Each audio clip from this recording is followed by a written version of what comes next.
This game on Midco Sports Network is presented by Farmers Union Insurance. Simply different.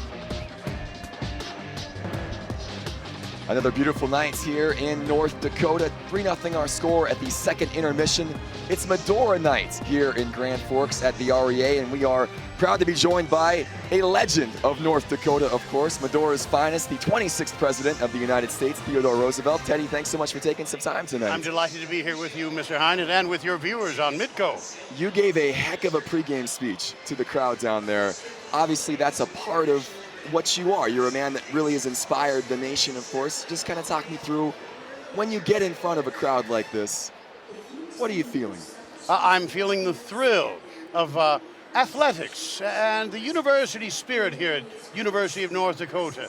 The scholar athletes that are such the pride of North Dakota. We're delighted that so many of them now work with us out at Medora. Theodore Roosevelt National Park, the Medora Musical. There's many a graduate of the University of North Dakota, including our own president, Randy Hutzenbuehler, a UND man, an accountant, graduate in the Hall of Fame here at UND. Yeah, very cool. Good stuff there. Obviously, Medora out in the western part of the state. You went out there back in 1883 for the first time, and you fell in love with the place. What about that specific spot really drew you to stick around in North Dakota for a few years? Of course, I came to hunt a bison bull. I wanted a trophy for my home being built in Oyster Bay, Long Island.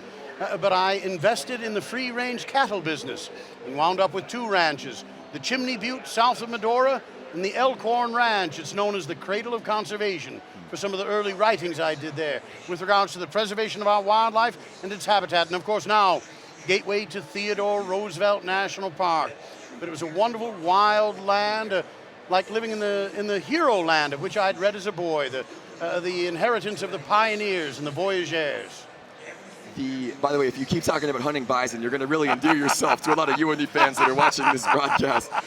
The area out there, of course, has obviously changed a little bit from when you were there, but there's so much of that history is still preserved with Medora and what they do between the musical and everything else that's going on. It's a really special place for people to get to go and visit and get a taste of what it was like when you lived out there years ago. It's a wonderful cooperative effort between the National Park Service.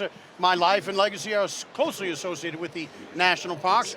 The State Historic Society that runs the wonderful Chateau de Moore, the Marquis's house that dates to the time that the Marquis and I were there, when the newspaper man wrote that it was like having 2 big frogs in a little puddle.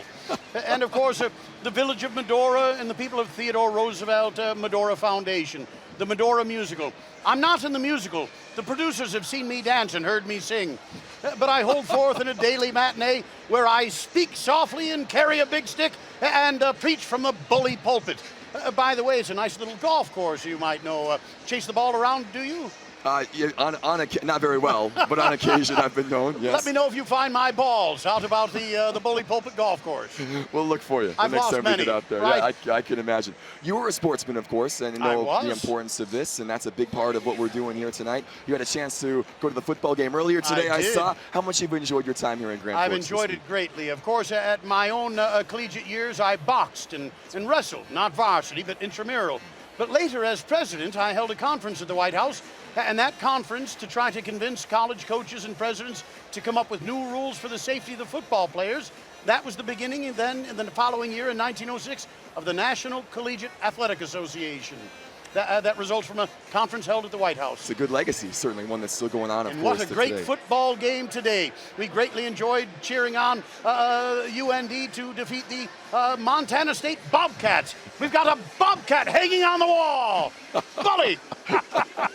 I do want to ask, it's a great catchphrase, by the way. What does that stem from? Why bully? Because you love getting that in there. Wonderful, fantastic, tremendous. Language changes. I visited a local elementary school recently. The signs all said, "No bullying." It took away about half of my vocabulary. Hopefully it can come back in a positive context. I think TR is going to bring it back in the right way. That's what we're doing, and that's the bully pulpit. One senator came to the White House. I was moralizing. He said, "Mr. President, you're preaching." I said, "Senator, you're right." And the presidency is a bully pulpit, too. And you, sir, here at Midco, you have a bully pulpit to communicate these wonderful values of hard work, competition, teamwork, That's what UND hockey and football stand for. Yes, sir. That's exactly correct. Hey, Theodore, thanks so much for the time, The Mr. pleasure's President. mine. Best of luck All to the you best, in your and endeavors. bully for Midco and UND hockey. Medora.com. Check it out. A great place to go to bring the family in the summer times and all year round. Jake Grant joining me right after this.